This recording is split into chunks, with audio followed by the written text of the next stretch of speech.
నమస్కారం. కార్తీక పురాణం 22వ రోజు పారాయణలోకి వచ్చాం. దత్తాత్రేయ స్వామి కార్తవీర్యార్జునుడు అనేటువంటి క్షత్రియ రాజుకి మాఘమాస వ్రత మహాత్మ్యము, శివ పూజ మహాత్మ్యము తెలియజేస్తున్నారు. ఇంతకుముందు గాథల్లో మనం ఏం విన్నాము? మాఘమాసంలో శ్రీమన్నారాయణుని అర్చించాలి అని. అందుకని ప్రత్యక్ష నారాయణ స్వరూపమైన సూర్య ఆరాధన గురించి చెప్పుకున్నాం. దత్తాత్రేయుల వారు ఏం చెప్తారంటే శివారాధన చాలా ముఖ్యమని, తప్పకుండా చేసి తీరాలని చెప్తున్నారు మాఘంలో. మనం కార్తీక పురాణంలో కూడా ఇలాగే రెండు విభిన్నమైన విషయాలు వింటుంటాం. కార్తీక మాసం శివ సంబంధమైన మాసంగా చెప్తూనే దానికి మన దామోదరుడు, మన కార్తీక దామోదర ప్రీత్యర్థం అని చెప్పాలని చెప్పుకుంటాం. అప్పుడు కార్తీకంలో సాలగ్రామ ఆరాధన, సాలగ్రామ దానము అత్యంత విశేషమైనవి, చాలా శుభప్రదమైనవి, ఫలప్రదమైనవి అని కూడా చెప్తాం. ఈ మాఘంలో ఓ పక్కనేమో నారాయణుడిని అర్చించమంటారు. నారాయణ స్వరూపాలైన నీటి యందు మునగటం కూడా మోక్షదాయకమని చెప్తారు. శివ పూజ గురించి తక్కువ చెప్తున్నట్టుగా కనపడుతుంది మనకి. కానీ దత్తాత్రేయుల వారు మాత్రం చాలా స్పష్టంగా శివారాధన ముఖ్యమని చెప్తున్నారు. ఏం చెప్తున్నారు? రాజా, ప్రతి కార్యానికి ముందు శివుని పూజించి ప్రారంభించడం శ్రేయస్కరం. అంటే మనం కలికాలంలో ఇప్పుడంతా కూడా మనం ఏం చేస్తాం, ఏదైనా పని ప్రారంభించాలంటే గణపతి ఆరాధన చేసుకుంటాం.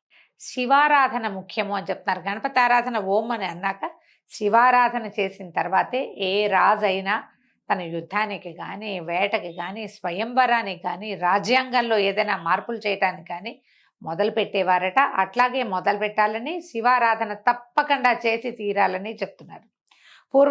పూర్వం త్రేతాయుగంలో కూడా శ్రీరామచంద్రమూర్తి రావణాసురుని చంపడం కోసం, సీతాదేవిని రక్షించుకోవడం కోసం, రావణుడిని వధించడం లేదా శిక్షించడం కోసం ఏం చేశారు? సముద్రం మీద వారధిని నిర్మింపజేసి అతడొక శివలింగాన్ని ప్రతిష్ఠించి దానికి పూజలు చేసిన తర్వాత, శివధ్యానం చేసిన తర్వాతే తన పని మీద వెళ్ళి రావణాసురుణ్ణి వధించగలిగాడు.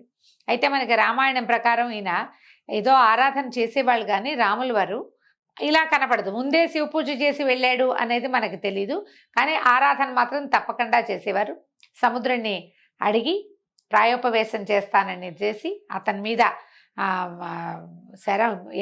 విల్లు ఎక్కుపెట్టి అతనిని ఒప్పించి ఇది వేశారు, వారధి వేశారు. వేసిన తర్వాత రావణాసురుడిని వధించారు, సీతాదేవిని వెనక్కి తెచ్చుకున్నారు. అయితే రావణాసురుడు జన్మతః బ్రాహ్మణుడు అవటం వల్ల రావణాసురుడే కాదు, రాక్షసుల్లో అందరూ కూడా ఇంచుమించుగా అందరూ కూడా కశ్యప ప్రజాపతి సంతానంగా చెప్పబడతారు. వాళ్ళు కశ్యప ప్రజాపతి అంటే బ్రహ్మ యొక్క కుమారుడు కాబట్టి ప్రజాపతులందరూ కూడా బ్రహ్మ సంతానమే. ప్రజాపతులది ఏంటి, ప్రపంచాన్ని పెంచండి అని చెప్పి వీళ్ళకి ఆజ్ఞిస్తే ఆ రకంగా దేవతలు, రాక్షసులు, దానవులు వీళ్ళందరూ పుట్టారు. కశ్యప ప్రజాపతికి ఉన్నటువంటి భార్యల వల్ల, ఒక్కొక్క భార్య వల్ల ఒక్కొక్క రకం సంతానం లభించింది ఆయనకి. దేవతలు కూడా కశ్యప ప్రజాపతి సంతానమే. అదితి వల్ల ఆదిత్యేయులు అంటే వీళ్ళు అమరులు లభించారు, దేవతలు లభించారు కుమారులుగా. తర్వాత దితి వల్ల దైత్యులు అంటే రాక్షసులు. దితి యొక్క తర్వాత సంతానం వాళ్ళ కుమారుడు, వాళ్ళ కుమారులు, వాళ్ళ కుమారులు, ఇక మనవలు పెరుగుతారు కదా. క్రమంగా సంతానం పెరిగి వీళ్ళందరూ కూడా కశ్యప ప్రజాపతి సంతానం అవటం వల్ల బ్రహ్మహత్యాపాతకం తనకు అంటుకుంటుందని రాముల వారు ఏం చేశారు? ఎన్నో శివలింగాల్ని స్థాపించారు.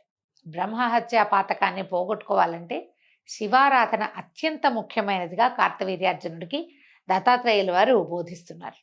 నువ్వు చేసిన ఏ పాపాన్ని పోగొట్టుకోవాలన్నా శివారాధన చేయాలి. ఏ క్రియలో అయినా మనం జయం సంపాదించాలన్నా కూడా శివారాధన చేయాలి.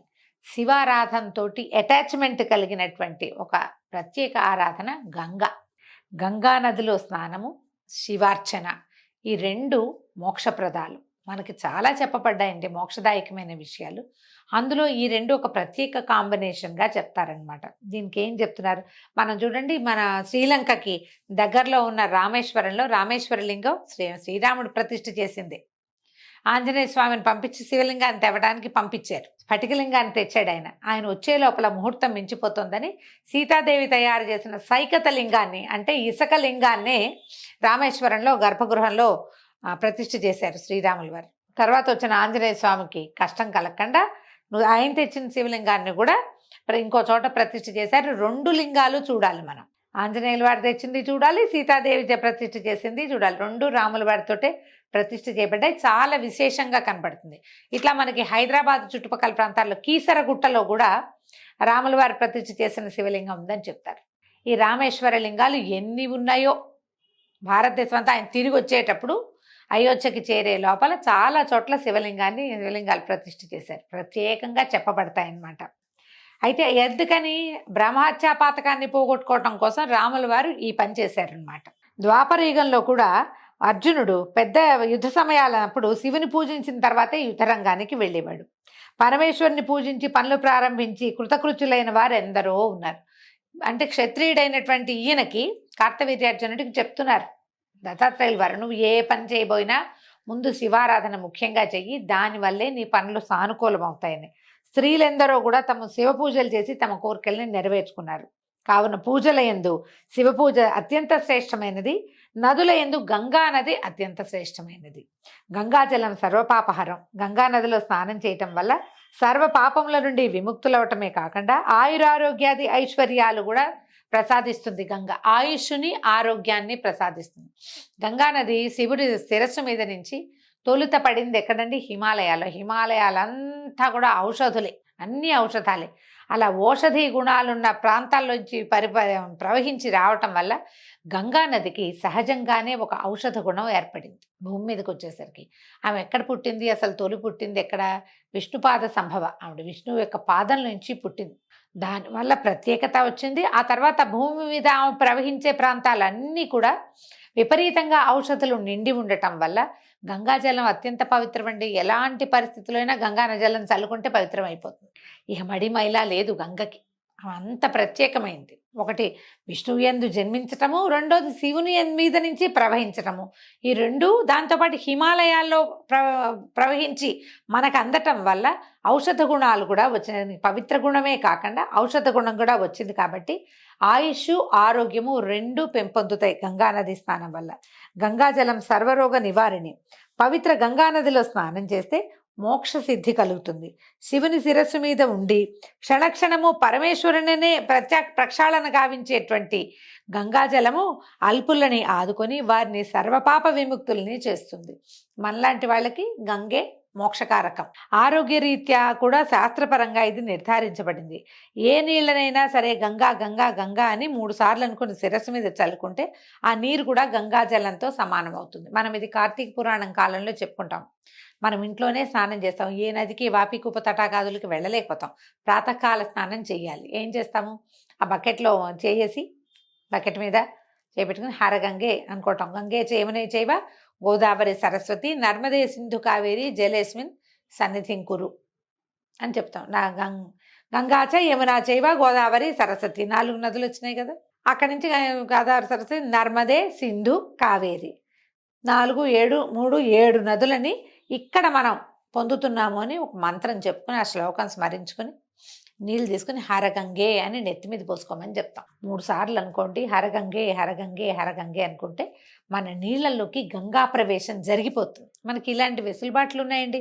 మనం ఢిల్లీ చుట్టుపక్కల ప్రాంతాలకే పరిగెత్తుకుంటూ వెళ్ళక్కర్లా. మన ఇంట్లో బకెట్లో కూడా గంగా నదిని ప్రత్యక్షం చేసుకోవచ్చు. ఎంత చక్కగా చెప్పబడ్డారేందో చూడండి. ఇది మంచి విషయం కదా. మనం అదే కాకుండా మనం పూజా విధిలో కూడా ఏం చేస్తాం? పూజ దగ్గర కూడా కలశాన్ని పెట్టుకుంటాం. ఒకటి కలశానికి గంధ పుష్ప అక్షతలు సమర్పిస్తాం. గంధం పెట్టి బొట్టు పెడతాం. అక్షతలు పువ్వులు అక్షంతలు అందులో వేస్తాం. అందులో కూడా గంగే చెవిని చేవే గోదావరి సరస్వతి అని చెప్పుకుని ఆయాంతు ఏ గణేష పూజార్థమో శివ పూజార్థం దురితక్షయకారకలమైన అయినటువంటి నదీ జలాలు ఇందులోకి ప్రవేశించుగా కానీ కలశోదకంలోకి గంగని ఆహ్వానిస్తాం. గంగతో పాటు 7 పుణ్య నదుల్ని అక్కడికి పిలుచుకుంటాం. మన ఇంట్లో కనుక గంగాజలంవి ఈ కాశీ నుంచి తెచ్చిన చిన్న చెంబులు ఉన్నాయనుకోండి, ఒక్క చుక్క గంగాజలం అందులో వేసుకోవచ్చు. మనం ఎవరినో ముట్టుకోనుకోవడానికి వాళ్ళని ముట్టుకున్నాం, వాళ్ళు ఎవరో మన ఇంటికి వచ్చారు, మైల కలిసిపోయింది, పురుడు కలిసిపోయింది, పక్షిని కలిసిపోయింది, రకరకాల అనుమానాలు. ఇల్లు పవిత్రం చేసుకోవాలంటే ఏం చేయాలి? ఏదైనా పుణ్యావచనం చేయించుకోవాలి. ఎవరైనా పురోహితుడిని పిలిచి ఆయన ఒక అరగంట మంచి కార్యక్రమం చక్కగా మంత్రాలన్నీ చదివి పుణ్యావచన జలాన్ని సిద్ధం చేసి ఆ జలాన్ని ఇల్లంతా చల్లుతారు. మనకు అవకాశం లేదనుకోండి ఏం చేస్తాం? ఈ ముంత ఉంది కదా మన దగ్గర గంగాజల పాత్ర, దాన్ని కొద్దిగా విరిచి ఓ పక్కన ఆ నీళ్ళని మామిడాకో తమలపాకో లేదా ఒక తులసి దళమో ఆ నీళ్ళలో ముంచి ఇల్లంతా చల్లుకుంటే పవిత్రమవుతుంది. అలా ఎలా అవుతుంది? ఇలాంటి ప్రశ్నలు వేయకండి. మనకి పురాతన కాలం నుంచి ఇలాగే చెప్పబడింది. మనం ఇది ఆచరిస్తున్నాం. గంగకి ఆ రకమైన ప్రత్యేకత ఉంది. దత్తాత్రేయుల వారు ఇంత క్లియర్గా మన కార్తవీర్యార్జునుడికి తెలియజేస్తున్నారనమాట. ఎక్కడైనా సరే నువ్వు ఈ శ్లోకం గాని, మంత్రం గాని దాంతో అభిమంత్రిస్తే నీ దగ్గర ఉన్న జలంలోకి గంగా నది ప్రవేశిస్తుంది. ఆ నీళ్ళని నువ్వు నెత్తి మీద చల్లుకున్నా కూడా నువ్వు పవిత్రుడవవుతావు. ఈ గంగా జలము శ్రీమన్నారాయణ నుండి ప్రతిరూపము. ఏమిటంటే నారాయణుడు అంటున్నామా మనం. ఈ నారాయణం అంటే నారములు అంటే నీళ్లు. నీరంతా కూడా, జలం అంతా కూడా నారాయణుని అధీనంలో ఉంటుంది. నారాయణమూర్తి అయిన పేరుకే నారాయణము, నీటి యందు ఉంటాడు ఆయన. ఆ నీరు ఆయన యందు ఉంటుంది. అంచేత శ్రీమన్నారాయణుని ప్రత్యక్షం చేసుకోవాలన్నా, ఆయన్ని పూజించాలన్నా, ఆయన్ని తృప్తిపరచాలన్నా, మన పూజ సఫలం కావాలన్నా ఆ నీటిని అభిమంత్రించి మనం గంగాజలంగా భావించుకుని మీద చల్లుకున్నా కూడా మనకి ఆ రకమైన ఇది సిద్ధి లభిస్తుంది. ఈ నీటి యొక్క ప్రాముఖ్యతతోటి ఈరోజు పారాయణ పూర్తయిందండి. రేపు ఉదయం మళ్ళీ 23వ రోజు పారాయణలో కలుసుకుందాం. నమస్కారం.